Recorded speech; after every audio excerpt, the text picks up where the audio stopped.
करीबन 65% जनसंख्या युवा है। यह एक ऐसा तथ्य है जो बताता है कि देश का विकास और तेज गति से हो सकता है।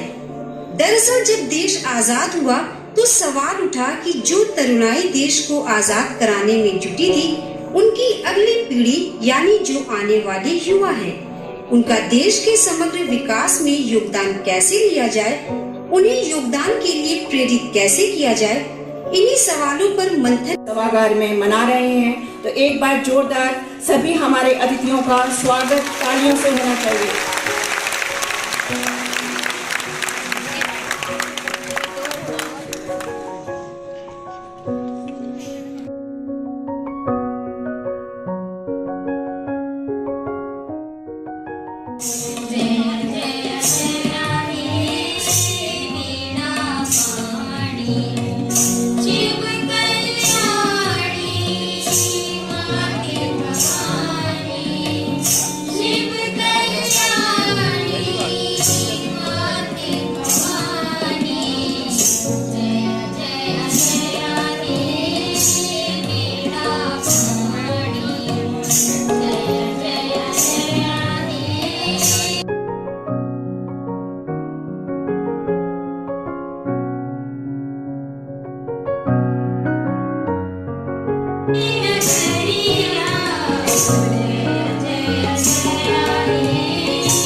राजनीति में छोटी उम्र से आने वाले नेता के तौर पर जाने जाते हैं। आपके बारे में कहा जाता है कि आप सबसे कम उम्र में उत्तर प्रदेश के मुख्यमंत्री की सूचना सलाहकार बने। इतना ही नहीं, 35 वर्ष की उम्र में किसी राष्ट्रीय राजनीतिक दल के अध्यक्ष का राजनीतिक सलाहकार आपको बनाया गया। वर्ष 2014 में आम चुनाव में भाजपा त्रिवेदी जी की महत्वपूर्ण भूमिका बताई जाती है। इस चुनाव के दौरान वे मीडिया एवं कम्युनिकेशन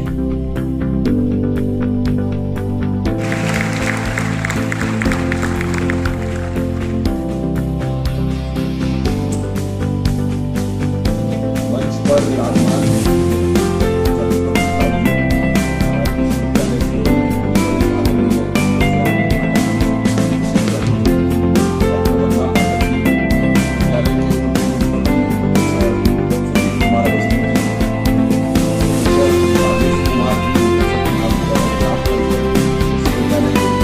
डॉक्टर अनिल कुमार यादव जी, राष्ट्रीय योजना के समन्वयक प्रोफेसर के.एन. मिश्रा जी, यहाँ के इस स्थान के अधिष्ठाता श्री अभिजीत सिंह जी और इस सभागार में उपस्थित विश्वविद्यालय के और अन्य महाविद्यालयों के सभी शिक्षक, छात्र और छात्राओं, आज हम सब यहाँ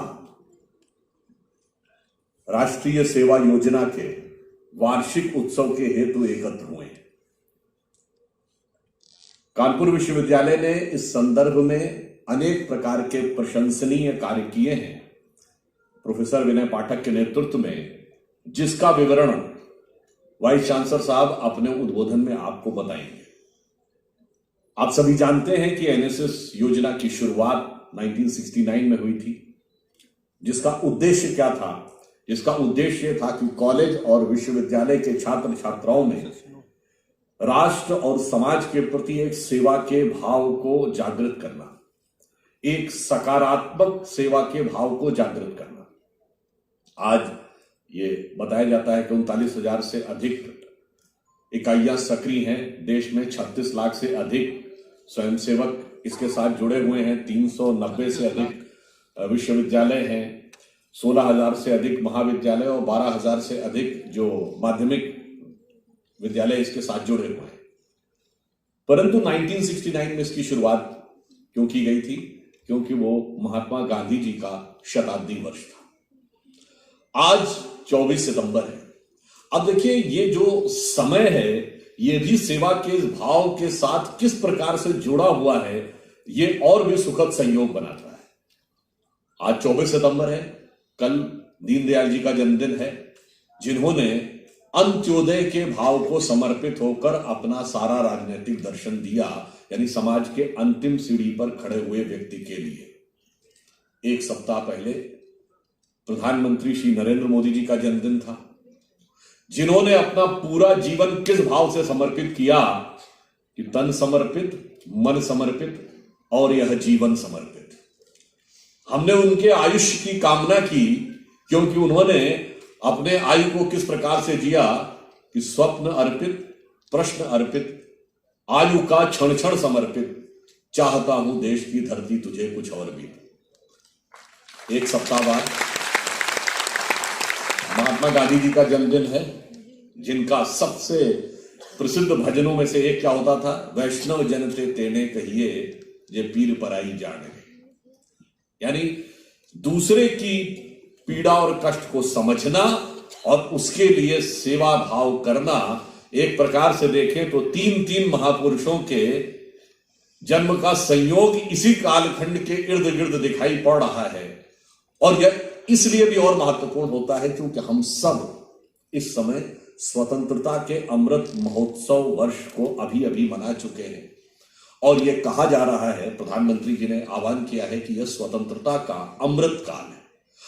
अमृत काल का अर्थ यह है कि 75 वर्ष हमने पूर्ण किए हैं और जब 100 वर्ष पूर्ण करेंगे, यानी अगले 25 वर्ष को अमृत काल कहा है। और इन 25 वर्षों में भारत उस स्थिति में होना चाहिए जो भारत का भवितव्य है, अर्थात जो उन्होंने कहा है कि विकसित राष्ट्र भी हो, यानी सोने की चिड़िया भी होगा, जगत गुरु भी होगा। और आप सभी लोग जो आज छात्र छात्राएं हैं, हम लोग तो तब तक बुजुर्ग हो जाएंगे। अमृत काल जब समाप्त होगा तो उस अमृत तत्व की अनुभूति के लिए निश्चित रूप में आप में से ही कोई ना कोई लोग आगे जाकर उस समय राष्ट्र का संचालन कर रहे हैं। परंतु आपने कभी विचार किया कि उस अमृत काल में अमृत निकलेगा कैसे? अमृत निकलने का सबसे प्रमुख जो आधार बनेगा वो बनेगा हमारे मन की भावना, हमारे मन का वह ध्येय वाक्य। हम उस देश और संस्कृति के प्रतीक हैं जिस संस्कृति में जानते क्या कहा गया है? सबसे बड़ी कामना क्या है? पुराणों का एक प्रसिद्ध श्लोक है जो गांधी जी भी अक्सर प्रयोग करते थे, न त्वं कामये राज्यम न स्वर्गम न पुनर्भवम कामये दुख तप्तानाम प्राणिनाम आर्तनाशम। यानी ना राज्य की कामना है, ना अगला जन्म बहुत अच्छा हो उसकी कामना है, न स्वर्ग का सुंदर सुख प्राप्त करूं उसकी कामना। सबसे बड़ी कामना यह है कि जो लोग दुख या कष्ट में हैं उनकी निरंतर सेवा करते हुए अनवरत उसमें संलग्न रहूं।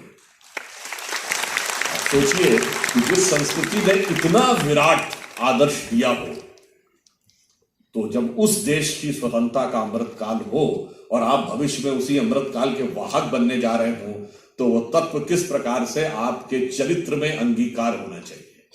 और इसीलिए हम दुनिया के एक और मामले में बड़े इकलौते देश हैं।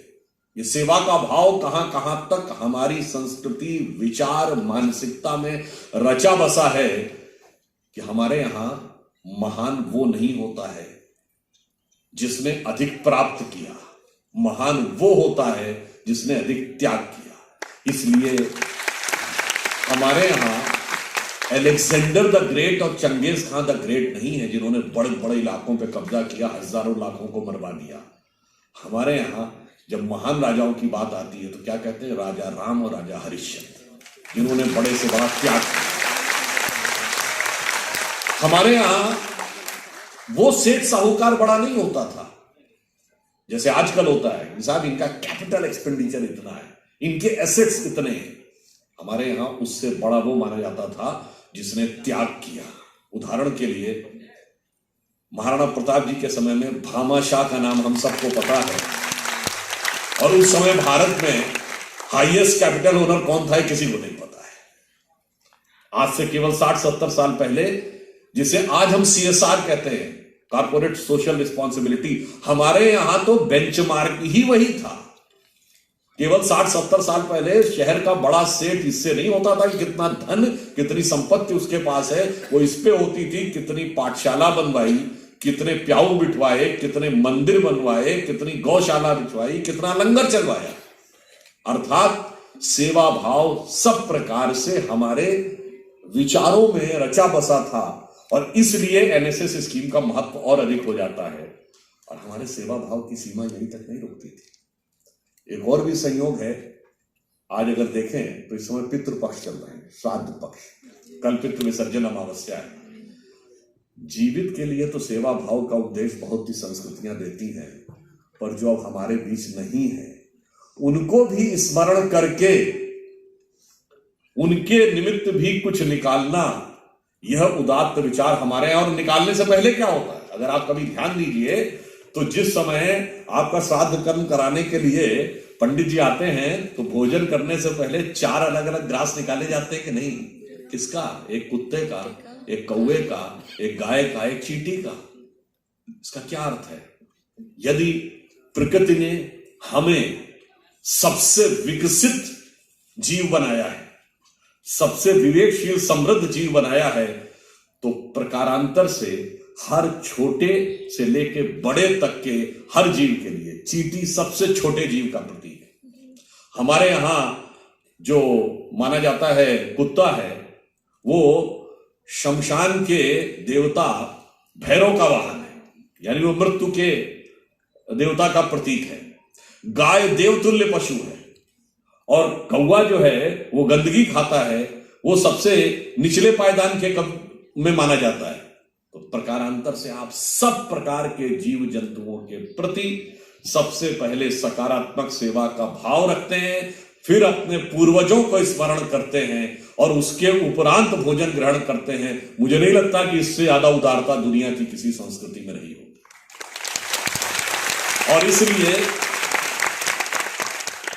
हम इस अमृत काल में जब इस चीज को अनुभव कर सकेंगे तो उस अमृत तत्व को हम समझेंगे, और वो किस किस प्रकार से किन किन लोगों को प्रभावित करता है। ऐसे लोग जो इस संस्कृति के विरोधी रहे, इस संस्कृति के दुश्मन रहे, उनको भी प्रेरित किया। आप सबने वो किस्सा सुना होगा कि जिस समय औरंगजेब ने शाहजहां को जेल में बंद कर रखा था, आखिरी दिनों में उसको वो खाना और पानी भी लिमिटेड देता था, तो शाहजहां ने उससे एक्स्ट्रा पानी की डिमांड की। औरंगजेब ने मना कर दिया। तो शाहजहां ने जेल से एक फारसी में कविता लिखी थी। वो कविता तो मुझे नहीं याद है, वो फारसी में लिखी हुई कविता थी। उसका अर्थ यह था कि तू जिंदा बाप को पानी के लिए तरसा रहा है, तुझसे तो अच्छे हैं ये काफिर हिंदू जो मरे हुए पूर्वजों को भी पानी देते हैं। तो आप ये समझ लीजिए कि यह संस्कृति किस प्रकार से लोगों को प्रेरित करती है। और आज भी आप देखिए, हम दुनिया की इस समय इकलौती संस्कृति हैं जो लोगों को सकारात्मक भाव से आकर्षित करते हैं, हम डोमिनेट नहीं करते हैं। अब उदाहरण के लिए आप देखिए, कुंभ का मेला होता है, दुनिया के भिन्न भिन्न देशों से लोग आते हैं, कोई बुलाने तो नहीं जाता। कोई ओलंपिक गेम्स की तरह ना तो बड़ा आयोजन होता है, ना इन्विटेशन होता है, ना बड़ी व्यवस्थाएं की जाती हैं। अपने आप लोग आते हैं, देश विदेश से लोग आते हैं। वो भले ही संस्कृति को मानने वाले हो, ना मानने वाले हो, फिर भी आते हैं, उनका स्वागत होता है। क्यों आते हैं? वो उस त्याग और समर्पण के भाव को देखते हैं। और इस कारण से यह संस्कृति अपने आप में एक अलग हो जाती है। और इस संदर्भ में मुझे याद आता है, चूंकि एनएसएस की स्थापना गांधी जी के जन्म शताब्दी के समय हुई थी। गांधी जी ने जब स्वतंत्रता का आंदोलन शुरू होने से पहले की बात है, उन्होंने ये लिखा कि जब स्वतंत्रता मिलेगी तो उसका प्रारूप क्या होना चाहिए। उसके लिए उन्होंने एक किताब लिखी, हिंद स्वराज, 1909 में। आप में से बहुत से लोगों ने हो सकता है उसको पढ़ा हो, प्रश्नोत्तर के फॉर्म में है। उसमें एक प्रश्न है बड़ा इंपॉर्टेंट, कि उनसे एक प्रश्न ये किया जा रहा है। वो कहता, बापू, भारत का एक किसान इतना गरीब है कि उसके पास ढंग से खाने को खाना नहीं है, पहनने को कपड़े नहीं है, वो 2 वक्त की रोटी ढंग से नहीं खा पा रहा है, दुबला पतला कमजोर हो गया है। इसे देखकर आपको भारत के भविष्य के प्रति भय नहीं लगता है? तो गांधी जी का उत्तर जानते क्या था? नहीं, इसे देखकर मुझे भय नहीं लगता है, मुझे पढ़े लिखे भारतीयों को देखकर भय लगता है। तो पूछता है, पढ़े लिखे भारतीयों को देख के भय क्यों? तो उन्होंने कहा, इसलिए कि हम ब्रिटेन से मुक्ति चाह रहे हैं और खुद ब्रिटेन की नकल बनना चाह रहे हैं। हम शेर के आतंक से मुक्त होना चाह रहे हैं और खुद बाघ का स्वभाव चाह रहे हैं। यह स्वराज नहीं है। इसलिए मैंने कहा, आज की स्थिति क्या हो गई? हर व्यक्ति अपने अपने में, सिर्फ अपने स्वार्थ में हम लोग इस प्रकार से आगे बढ़ते चले गए कि एक जमाना था कि समाज के लिए लोग जीते थे, अब तो परिवार के अंदर भी व्यक्तिगत स्वार्थ की बात आ गई। और वह स्वार्थ का भाव पहले परिवार में आया, फिर समुदाय में, फिर वर्ग जाति में, फिर समाज में, फिर राष्ट्र में। तो आप कभी कोई सोचिए, अगर इतना निगेटिव सेंटीमेंट पूरी सोसाइटी में होगा तो आपको लगता है कि सब कुछ बड़ा पॉजिटिव निकलेगा? ये तो वैसी सोच है कि एक गिलास पानी रखा हो और हर व्यक्ति उसमें एक चुटकी लाल मिर्च डालता जा रहा हो और ये कल्पना की जाए कि एक दिन ये मीठा शरबत बन जाएगा। अरे एक दिन तो वो ऐसा जहर बन जाएगा कि जिसका एक घूंट भी कोई पिएगा तो वो मर जाएगा। इसीलिए जो गांधी जी ने कहा था कि उस बदलाव की तरफ अगर बढ़ना है तो आज हमें इस स्वतत्व को समझना होगा कि राष्ट्र को सब लोग भूले स्वार्थ है युग मंत्र सारा, वर्ग जाति विभेद की अब बह रही है कलुष धारा।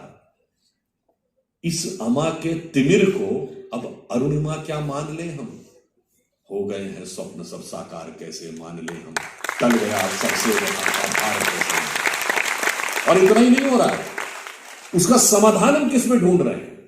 समाधान किसमें ढूंढ रहे हैं?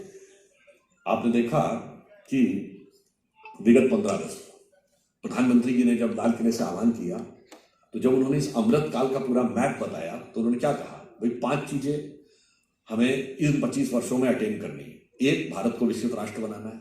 दूसरा, गुलामी की मानसिकता के हर पक्ष से अलग होना है। तीसरा, अपनी विरासत पर गर्व करना है। और चौथा यह है कि सबका सामूहिक प्रयास इसमें लाना ही लाना है। और पांचवा यह है कि सबको अपने कर्तव्य को भी समझना। मगर हम देखिए क्या कर रहे हैं, हम इसका सलूशन विदेश की उस विचारधारा में ढूंढ रहे हैं जो तो खुद ही ये कहती है कि there is a cut throat competition, और कट थ्रोट कंपटीशन के बाद क्या है, सर्वाइवल ऑफ द फिटेस्ट। और ये किसमें से निकल रहा है, स्ट्रगल फॉर एग्जिस्टेंस। हाँ, फिर तीनों वाक्य सोचिए, स्ट्रगल फॉर एग्जिस्टेंस है, गला काट प्रतिस्पर्धा है, और उसमें जो योग्य रहेगा वो जीवित रहेगा। इस विचारधारा से समाधान निकलेगा? इस विचारधारा से कभी समाधान नहीं निकलेगा।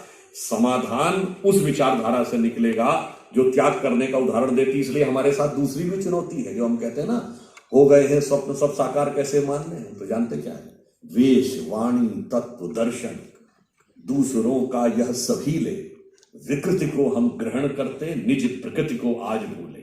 इस विदेशी नकल को अब अस्मिता क्या मान ले हम, टल गया सर से व्यथा का भार कैसे मान ले। समाधान इसमें नहीं।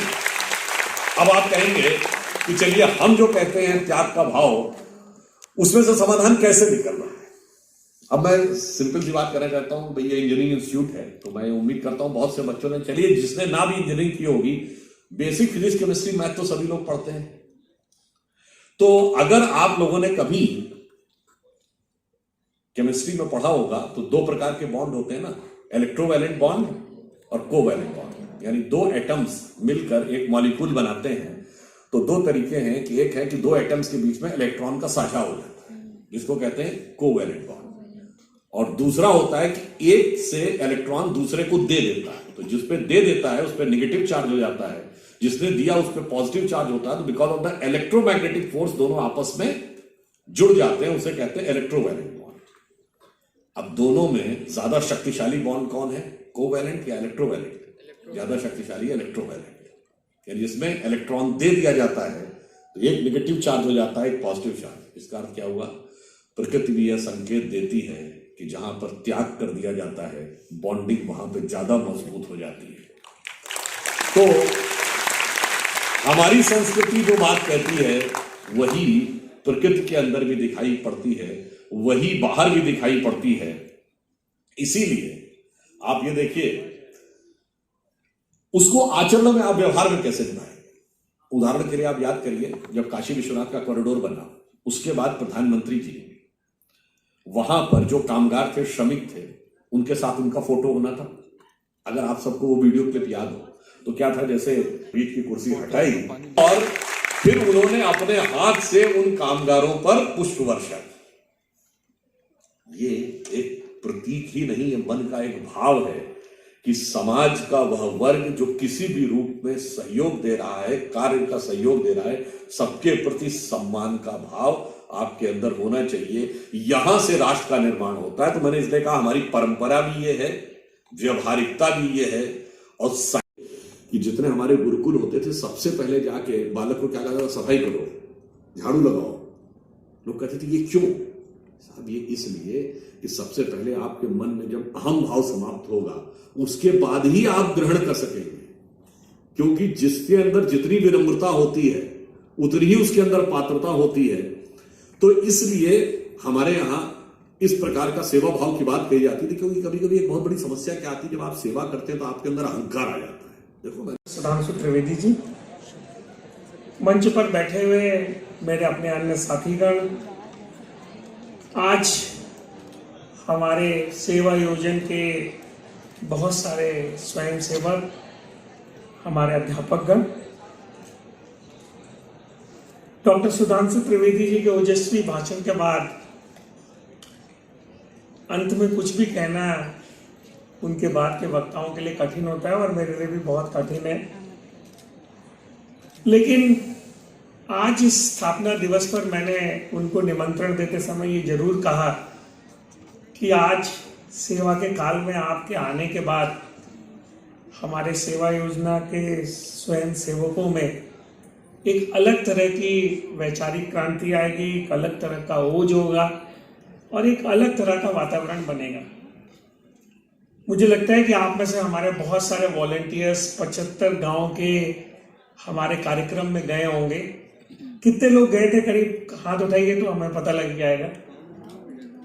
और आने के बाद आप सभी लोगों में एक अलग तरीके का ओज और एक अलग तरीके की धारणा और एक अलग तरह की सेवा का भाव मन में जरूर बना होगा। छत्रपति साहू जी महाराज विश्वविद्यालय ने यह तय किया है कि वो सेवा योजना को लेकर और सेवा के भाव से बहुत सारे कार्यक्रम करेगा और बहुत सारे कार्यक्रम हमने किए भी हैं।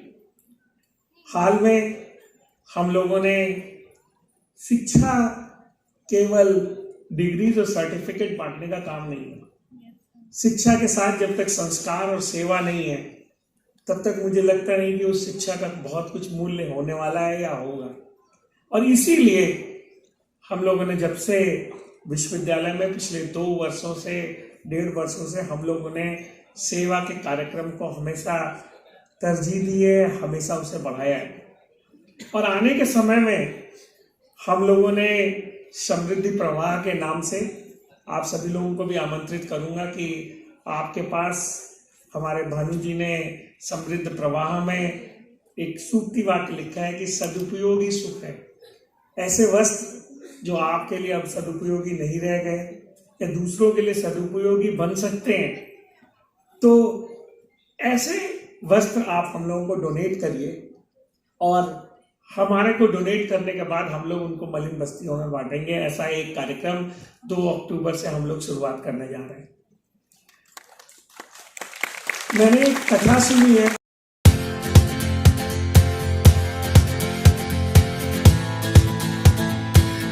और वो कविता आपको पता ही है, लेकिन खुद भी मैं एक बार बोल देता हूँ। रहनुमाओं की अदाओं पे फिदा है दुनिया, इस बहकती हुई दुनिया को संभालो यारो, कैसे आकाश में सुराख हो नहीं सकता एक